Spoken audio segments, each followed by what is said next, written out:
좀 기운이 날 때 카페 보여드려야 될 것 같아서 영상 찍습니다. 마침 옆자리 두 분 가셨고요. 이쪽이 아까 말했던 것처럼 계단 형석인데, 젊은 사람들은 이런 카페 많이 와봤으니까 사실 좀 익숙할 텐데, 제가 보시는 분들 중에서 나이 좀 있으신 분들은 이런 카페 한 번도 안 와보셨을 거예요. 근데 주말에 자리가 없거든요, 진짜. 그러니까 자리가 없다는 게 주차 공간이 없어, 주말에는. 하도 주차 공간을 많이 잡아먹으니까 옆에 카페 같은 경우에는 자기네 주차장에 차 대지 말라고 자기네 주차장으로 확실하게 명시까지 해놨거든요. 저기 구석탱이 저기 조금 있는 거. 이 주차장이 상당히 많은데도 자리가 없어. 그러니까 뭐 저쪽 구석에다가 어디 대고 온다든지 그런 식으로 조금 대안을 강구하고 난 뒤에 오셔야 될 것 같고요. 평일에는 자리 좀 있을 겁니다. 주차장 하도 넓어가지고. 여기 2층이고 1층까지 내려가기 귀찮습니다. 아직 정확히 3층이고 뭐 이런 구조물도 있고 한데, 그리고 뭐 이쪽으로는 사람들 좀 이래 앉아서 놀 수 있는 그런 공간 있고 화장실 있고 그렇게 했고 괜찮아요. 보통 이런 데다가 외제차나 하나 딱 갖다 놓고 그런 식인데, 난 비행기 갖다 놓은 게 더 좋다. 이 프롭 비행기거든요. 프로펠러 달리면 보통 프롭기라고 불러. 프롭기. 제트 엔진 비행기를 제트기라고 부르는 것처럼 보니까 안에 엔진은 없는 것 같네.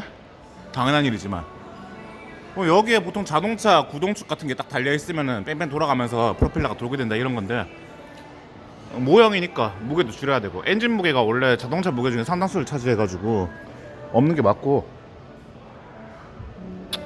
그래요 그냥. 이거는 일본 성이네. 참고로 일본이 축성 기술이 되게 좋습니다. 얘네는 죽으러 밥 먹듯이 지그들끼리 싸움하던 게 습관인 놈들이라 가지고. 그 이외에 저 이집트도 있고, 요거는 파리 개선문 같네. 이런 거 저런 거 그림 잘 그려놓은 것도 되게 좋은데, 내 눈에 가는 건 아무래도 나도 공학을 좋아하니까 이런 거, 비행기 테일 꼬리 날개나 요런 거, 이런 거 움직이는 거 따라 가지고 보통 그 유체 역학 뭐 베르누이 정리?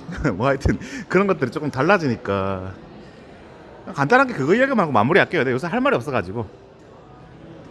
뭐라 해야 되지? 이렇게 얘가 평행으로 서 있을 때랑 아래로 까뒤집혀가지고 요렇게 휘어졌을 때랑은 일어나는 양력이 다르거든요. 항력이 달라지고. 당연한 거지만 이렇게 평평하게 서 있을 때가 항력이라고 해가지고 비행기가 공기 저항 받는 게 훨씬 약해서 좀 더 빠르게 날 수 있지만, 아마도 당연하게도 항력이 덜 발생되면 그만큼 양력이 덜 발생돼가지고 비행기를 공중으로 뽕 띄우는 데는 더 방해되는 게 있긴 할 거야. 뭐 한편으로는 또 에어브레이크 해가지고 착륙할 때도 일부러 좀 굽히고 하는 거 있긴 한데, 느린 속도에서도, 속도가 많이 떨어진 상태에서도 땅바닥에 곤두박질 안 치고 어느 정도 양력을 유지해야 되니까. 공부를 하고 있으면 훨씬 더 말을 많이 잘할 수 있는데, 지금은 뭐 상세히 설명하기 힘들고, 하여튼 이런 부분에서 적용되고 있는 공학적인 원리는 보통은 물도 그렇고 바람도 그렇고 흐르기 때문에 유체라고 부르거든요. 얘는 고체기 때문에 안 흐르잖아요. 이 자리에 그대로 있지. 근데 공기는 에어컨 따라가지고 찬 공기는 무거우니까 아래쪽으로 오고 따뜻한 공기는 가벼우니까 위쪽으로 가거든요. 뭐 그건 설명할 시간 없고 해서, 보통 이런 유체들은 가지고 있는 특징이 이런 고체의 표면을 따라서 타고 흐른다, 이런 게 특징이거든요. 간단하게 그냥 자동차 타고 가면서 창문 밖으로 손만 내밀어 봐도 그 느껴집니다. 공기가 내 손을 타고 흐르는 그 느낌이 느껴져요. 그러니까 얘도 마찬가지인 건데, 초등학생 때도 흔하게 배우지만 이게 날개 형상이라고 하는 게 아래쪽 면은 평평하고 위쪽 면은 조금 더 둥근 식으로, 뚱뚱한 식으로 되어 있거든요. 뭐 이거를 좀 되게 간결한 방식으로 학교에서 설명해가지고 애들 가르치는 편인데, 정확하게 다 따지고 보니까 그렇게 간단한 원리는 아니고 이걸 생각해야 되더라고요. 보통은 뭐라 해야 되지? 풍선을 불면은 풍선이 동그랗게 사방팔방으로 전부 정확하게 일체가 딱 커지잖아요.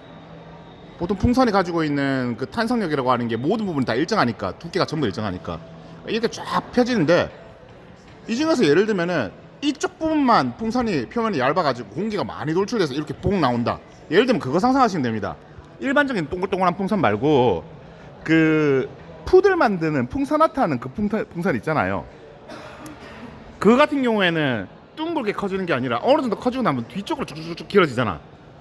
그런 식으로 해가지고 마찬가지로 공기나 기체나 그 액체나 전부 유동성 가지고 있는 유체의 경우에는 사방으로 넓어지기도 하지만 압력이 한쪽으로만 크게 작용해가지고, 그러니까 주변을 둘러싸고 있는 용기가 되게 튼튼하다든지, 예를 들면 관 파이프 같은 게 그렇잖아요. 유압기기, 예를 들면 SH팩 분들도 DY 분들도 다 아시다시피 유압기기를 우리가 금형을 해가지고 여러분들한테 뭘 공급을 하는데, 유류구를 통해 가지고 기름이 지나갈 수가 있는 이유가 이 주변을 둘러싸고 있는 금속 부분은 기름이 지나가면서 발생시키는 압력에도 부서지지 않고 통로를 잡아주는 역할을 하는 게 금형대에서 나오는 금형 부품 있잖아요. 보면은 그러니까 구멍 뚫려 있는 쪽, 압력이 가해지지 않는 쪽으로만 모든 액체가 다 빠져나가게 되는데,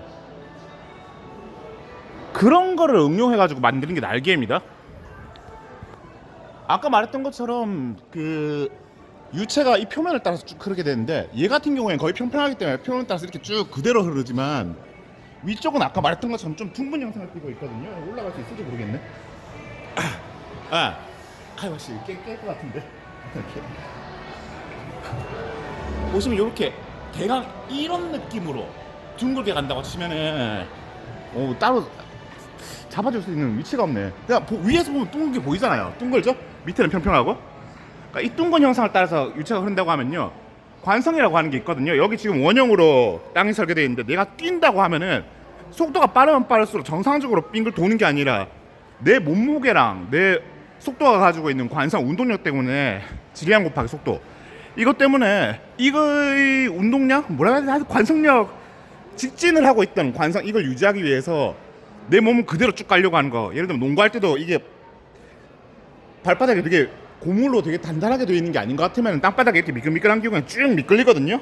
관성 때문에. 그런데 이거를 미끌리지 않게 만들어주는 게 보통 타이어의 그 포뮬러1이라고 치면 타이어의 접지력이라고 부르는 거고, 거기서 이 접지력이 이쪽으로 밀어주는 힘을 작용하도록 그렇게 자극 반작용을 받기 때문에 구심력을 우리가 받으면서 이렇게 원 운동을 할 수 있게 되는데, 예를 들면 지구 주변으로 다리 뺑글뺑글 도는 것처럼 그런 식으로 원 운동을 할 수 있게 만들어주는데, 힘들다.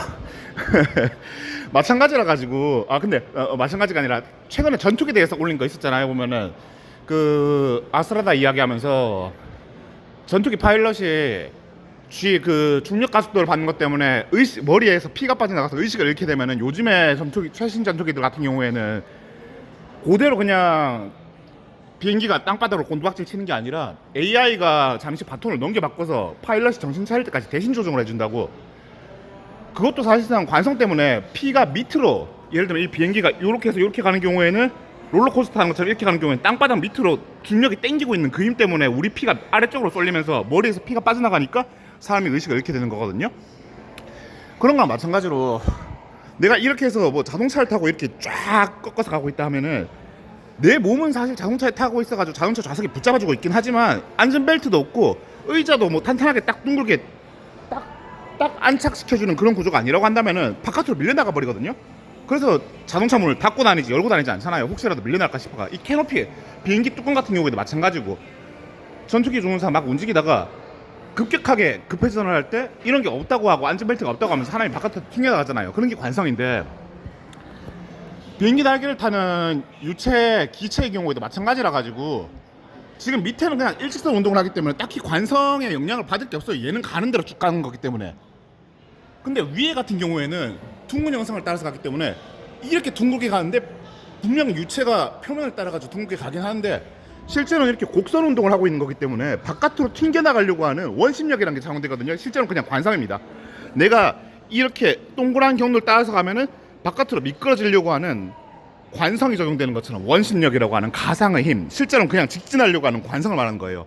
그럼 원심력이 적용되는 것처럼 이 날개표면을 따라서 흐르는 유체의 경우에도 바깥으로 튕겨나가려고 하는, 그냥 내가 여기까지 왔으니까 앞으로 직진해서 쭉 가려고 하지 표면 따라서 가지 않으려고 하는 그런 원심력이라고 해야 되는 관성이 있는데, 그걸 무시하고서 유체력 각 따라가지고 유체의 표면을 따라가지고 흐르는 힘 때문에 어떤 면에서는 반대로 밑으로 땡기는 압력이 작용하고 있는 효과를 만들기도 하거든요. 그러면은 아까 전에 풍선 이야기했잖아요.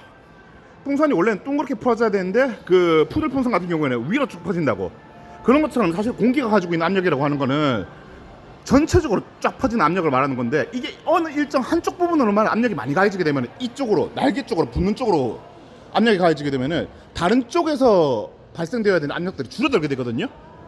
그게 줄어들게 되면 이제 여기서는 압력이 그대로인데 여기서는 전체적으로 공기가 만들어내는 압력이 줄어들었다 하면 당연히 얘는 위로 끌어올리는 양력이 발생하게 되는 거고, 똑같은 압력인데도 일기압이라고 할 때 얘는 근데 그 일기압이 정확하게 다 발생이 되어야 되는 게 발생이 되지 않고 표면을 따라서 흐르게 만들려고 하는 그런 유체의 성질 때문에 엉뚱한 쪽으로, 날개 쪽으로 작용되는 압력이 소모되는 게 있기 때문에 기체가 이렇게 곡선 운동하도록 만들도록 하는 그런 구심력으로 소모되는 압력이 있기 때문에 전체적인 압력을 따져가지고 얘는 똑같은 1기압인데도 1기압 역할을 하지 못하고 0.9기압 이런 식으로 적용되면서 밑에는 1기압, 위에는 0.9기압 이런 식으로 압력이 차이가 형성되어서 0.1기압만큼은 비행기 날개를 들어올리는 힘이 생기게 된다. 이게 양력의 정체거든요.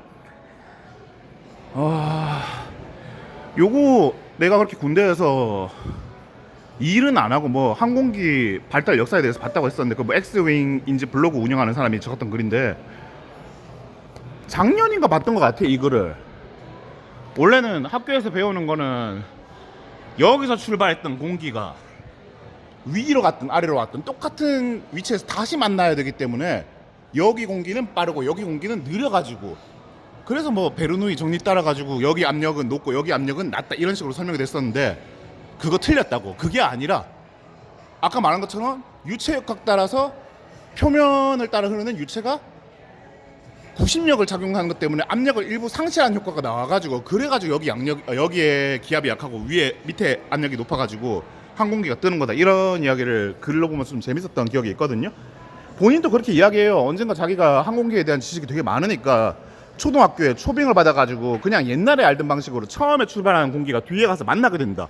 그렇기 때문에 위에는 빠르고 밑에는 느려가지고 그래서 양력이 생기는 거다, 그런 식으로 설명했었는데 그때 설명했던 건 틀린 거더라고. 다시 더 공부하게 돼 보니까 사실 대부분이 과학이 좀 그런 부분들이 많이 있거든요.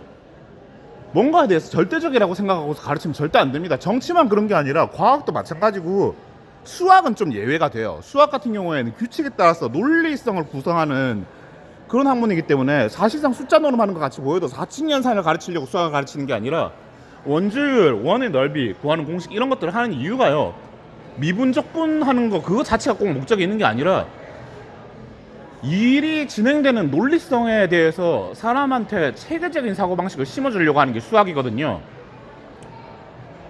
결론은 그래서 내가 수학 잘하는 사람들 좋아하는 겁니다. 근데 본인이 수학을 잘한다고 해서 자기가 평소에 살아가면서 생각하는 사고방식이 꼭 수학적이진 않아요. 사람이 군대를 나왔다고 해가지고 반드시 상하 명복으로 사는 인간이 아닌 것처럼, 왜냐면 사람은 다 이기적이니까 체계적으로 논리적으로 따지고 보면은 내 말이 틀릴 수도 있다는 걸 인정해야 되는 순간이 오음에도 불구하고 그걸 인정 안 하는 사람은 세상에 쎄빛깔이거든요. 아닌 말로 아인슈타인 같은 사람도요, 양자역학을 마주하면서 세계가 확률성으로 이루어져 있을 리가 없다면서 미시세계라고 하는 게 그렇게 오비탈 이야기가 나오는 것처럼 여기에 있을 확률, 여기에 있을 확률 이런 식으로 물병 모양으로 전자의 위치, 양자의 위치를 확률적으로 추정한다. 이거는 내가 신이라고 하면 세상을 이렇게 만들었을 리가 없다고, 이런 불확실한 세계를 만들었을 리가 없다고, 수학에 따라가지고 논리적으로 착착착착 맞게 만들어야지 정상적인 세계이지, 이런 식으로 생각을 하면서 좀